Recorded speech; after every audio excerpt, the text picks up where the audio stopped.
back to my channel. If you're new here, I'm Victoria and I do content about my life in Scotland and beyond as a photographer and content creator. So today is probably one of my favorite days this year so far, because you know what I love? One of my biggest loves ever is traveling around Scotland, and today I'm taking you with me for a one-day tour with Rabbie's, who is one of kind of like tour guide companies in Edinburgh. They're pretty much one of the biggest ones as well. And I am doing a one-day tour, West Highlands, castles and Lochs. It's quite a jam-packed day and we're doing it all in one day. So we're departing at about 8:15, I believe. So I'm going to be going soon right into the city centre to depart from the bus station together with Rabbie's. I do have to say that this trip has been kindly gifted to me by the Rabbie's team and I honestly cannot wait. So I'm taking my parents with me as well because they haven't actually seen as much of Scotland, so I would love to show them around as well. Some of the places that we'll be going to are places that I've already been to. So some of the things on our list today are Inveraray Village, Inveraray Castle, Loch Lomond. We will also be looking at some of the other castles just like from the distance, and I believe we are finishing on the Doune Castle. As I said, the tour is a one-day tour, so we're starting at 8:15 and we should actually be back in Edinburgh by about 6 p.m, which is a pretty good time if you're still kind of like planning for dinner in the city. So I thought, why not dedicate the whole Sunday to something like this. Another thing about this tour is a lot of it is based in the bus, so you're actually seeing quite a lot from the bus together with Rabbie's. So Rabbie's buses are pretty small, they only fit 16 people, which I think is a perfect group to be comfy, but also like to get to know people if that's what you would like to do, get to know your tour guide, and overall just have a really good time. Do have to mention that Rabbie's do tours like 2-week-long tours, 3-day tours, 7-day tours, so there's so much to pick from. So for you to get a better overview of the tour, I will also leave a link down below for it, and then you can see every other tour they do as well. They're the most kind team, to be honest. It's not my first time kind of like chatting to them. They are the loveliest people, and I know their guides are amazing too. So I'll let you know on my voiceover who's our guide in case you want to keep an eye out on them as well. And yeah, really walk you through everything that we see. I would like to say that I know Scotland pretty well, but then at the same time, there's so many things that I haven't seen or the history I haven't heard of. So we'll do that together today. We're starting our journey today from a lovely drive down to the city centre past all of your usual landmarks. It was a very beautiful morning on that day, to be honest. So only happy to see these views once again. And as mentioned, Rabbie's tours depart from Edinburgh bus station, which is very conveniently located in the city centre right next to Harvey Nichols. We met our driver Shay and headed out for a lovely drive around Scotland. As you can see, the weather literally changes by the second. I do have to say quite a big part of this tour is in the bus, and you're just getting to see Scotland from the bus essentially, which for me is honestly one of my favourite parts about driving on my own around the Scotland as well, because the landscapes, the country roads, everything is honestly so green and beautiful, and it doesn't really matter what season you're doing this in. It's just as beautiful every time. So our first stop was actually Loch Lomond, and Shay kindly played a very famous song called On the Shores of Loch Lomond, which is actually played at Scottish weddings, and it was a very brief stop. We only had about 30 minutes there.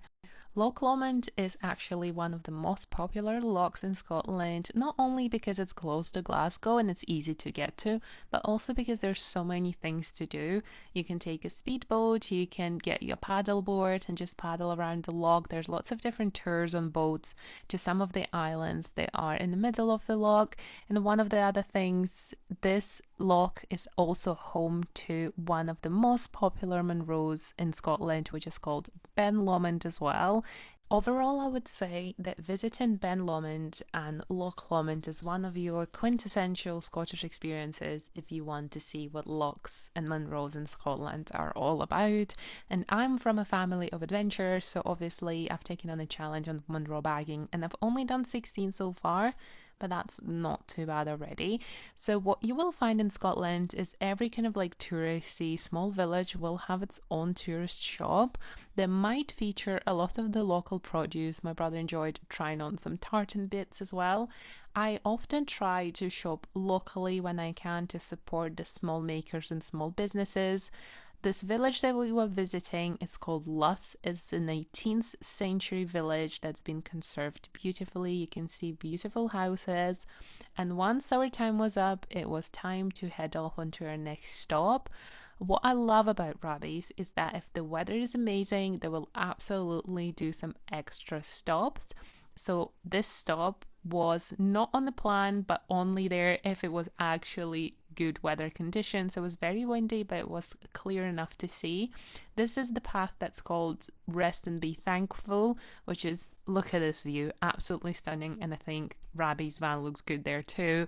Well, no surprise that 5 minutes later the clouds cleared up and you could see beautiful Scottish sky once again.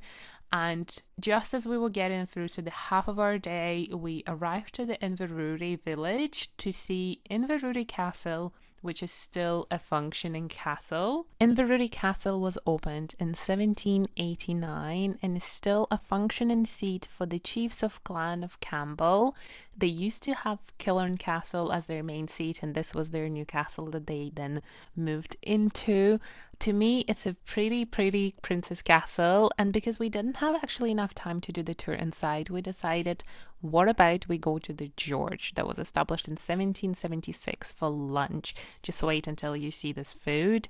This establishment has been here for so long that you just cannot miss it. We had steak pie, we had mussels, we had fish and chips. It was one of the best meals I've had in a very long time.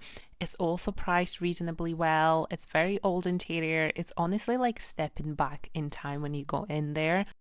Inveraray village itself is a fairly small village. They have one fairly short high street that hosts a coffee shop where they roast their own coffee, which I feel like is very special. They have a couple of other cafes, tourist shops, and whiskey shops. Essentially everything you want from a proper Scottish village.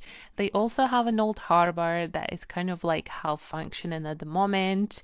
And once again, you can see that the clouds have came back. We also again, as I said before, popped into the local store to see what's on offer. They have a lot of Scottish small brands that you can pick up, tiny little presents, magnets, anything you could ever imagine. And then once we were done there, we then made our way to the old seat of the Campbell clan, Kilchurn Castle, one of my favorite ruins in Scotland too, and saw our first Highland cows. Once we made our way closer to Edinburgh, we stopped to where Hamish lives, a huge Highland bull, I think you can call him. This is just past Calendar, so you will be able to drive past it on your way to Edinburgh. This is the woolen mill that's just behind it as well. So here's Hamish, and then Honey, who is, I'm assuming, wife or girlfriend or just a friend. She's so beautiful, and we were told by our guide that this color of Highland cows is actually made on purpose, and it was made for Queen Victoria because originally Highland cows were black and kind of white. So Queen Victoria requested these cows to be made brown or ginger, a little bit more different. Now, one of the most exciting stops at the end of our day was Doune Castle, which is incredibly famous as a filming location. So you had Monty Python, the Holy Grail, you also had the Outlander being used there for the kitchens, you had Game of Thrones, you had the Outlaw King, and many other things like Mary Queen of Scots and the Lost King. So a very popular and well-preserved filming location. The castle also has an audio guide, but it's not your usual audio guide because it's narrated by Sam Hewing and also Terry Jones. Visitors can enjoy the riverside. You can see everything that's around the castle. There are so many rooms to visit. There's a lot to read about it. And honestly, I really enjoyed reading and listening, but also kind of like imagining myself what this castle could be like when it was functioning properly. I do have to say that there are a lot of Outlander specific tours around Scotland, so you can definitely find something that will feature Doune Castle along with many other locations. We have a lot of them around Edinburgh, some of them are further around Scotland, but it's definitely something that you can see if you're a fan. And then, so this is the map and this is the journey that we have done. Thanks so much to our beautiful guide. And then we made our way to Edinburgh. It was a very exhausting tour, but it was absolutely perfect for what we were after. So thank you so much for watching this video. I hope you liked it. So let me know if you have any questions and I'll see you next time.